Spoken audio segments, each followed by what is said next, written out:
আজকে বোনের বাসায় গিয়েছিলাম ঈদের পরের দিন, তাই কিছু ডাঁটা শাক তুলে নিয়ে এলাম বোনের ছাদ বাগান থেকে। দেখেন কি সুন্দর ডাঁটা শাক, পুঁই শাক হয়েছে। তো এখানে বোনে তুলে দিল, বাসায় আনি আমি সব কিছু নিয়ে বেছে নিব। যেহেতু কালকে বোনের বাসায় কোরবানি দিয়েছি, কালকে দিয়ে আইসা পড়ছি। মাংস নিয়ে আমাদের বাসায় একটু কাজ চলতেছে, দেওয়া যায় নাই। পরে বোনের বাসায় চলে গেছে। পরে আসার পরে যেহেতু বুড়ি বুড়ি সব রেখেছি, এর জন্য আমি আবার শুক্রবার যেহেতু সকাল সকাল গেছি আপনাদের বাইরে ছেলে মেয়েদের বাসায় রেখে। পরে যেহেতু খাবার খেতে হবে, প্রতিদিন তার মাংস মজা লাগবে না, তাই আমি আফা বলতেছে ডাঁটা শাক অনেক বড় বড় হয়ে গেছে, কবে নিয়ে খাবে, তো আজকে দিয়ে দেন, কালকে রান্না করবো না।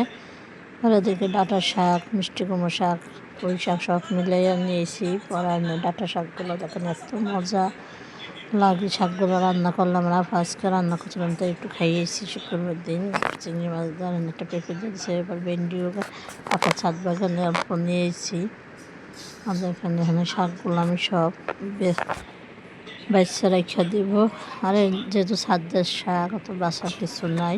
আর ভেন্ডিগুলো দেখুন কি সুন্দর করে সব ডাঁটা মিলেছেন, ডাঁটা এরকম ফুল হয়ে গেছে, তারপরে এত নরম বলার মতন না। কারণ ছোটোকালের মতন এই ফুলগুলো নিয়ে একটু খেলাধুলো করতেছে। আর বলতেছি এভাবে আমরা ছোটোকালে ফুল আমার মা ফেলাই দিলে আমরা নিয়ে খেলাধুলো করতাম। পরে সব কিছু ফ্রিজে রেখে দিয়েছি। পরের দিন এখানে শাক আমার অল্প শাক নিয়ে রান্না করতেছি, যেহেতু আপনার ভাইয়ার আমি খাবো। আর তারপর আমার ছেলেও শাক পছন্দ করে। দেখেন শাকটা শুদ্ধ হয় এখন বসাইছে, গলিয়া গেছে। আর দুটো করে রেখেছি এভাবে পেঁয়াজ কাঁচামরিচ দিয়ে আমি শাকটা একবার লবণ দিয়া শুকনো করে লাগবো। পরে আমি শাকটা বাগার দিব। আর দেখেন শাকটা বাগার দিয়া দিছি শুকনো মরিচ আর তেল দিয়া।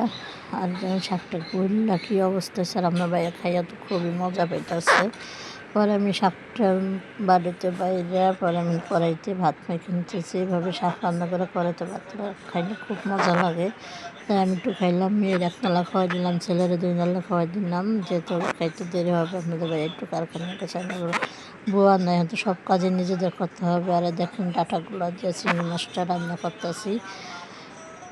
আর এই যে ডাঁটাগুলো ছোটো ছোটো কেটে নিয়েছি, ডাঁটাগুলো একটু ভাপ দিয়ে নিয়েছি, যেহেতু ফুল এসে গেছে দেখি না নরম হয়ে গেছে। আলু দিয়ে আর দেখেন আমি তরকারিটা বসে রেখে আবার কাপড় দিয়ে গোসল করে বাইর হয়ে দেখি আমার তরকারিটা হয়ে গেছে। দেখেন কী মজা লাগছে। আমি আর আপনাদের ভাইয়ের তরকারিটা শাক দিয়েও আজকে আমরা 3 দিন পরে পেট ভরে ভাত খেয়েছি, এত মজা হয়েছে বলার মতন না।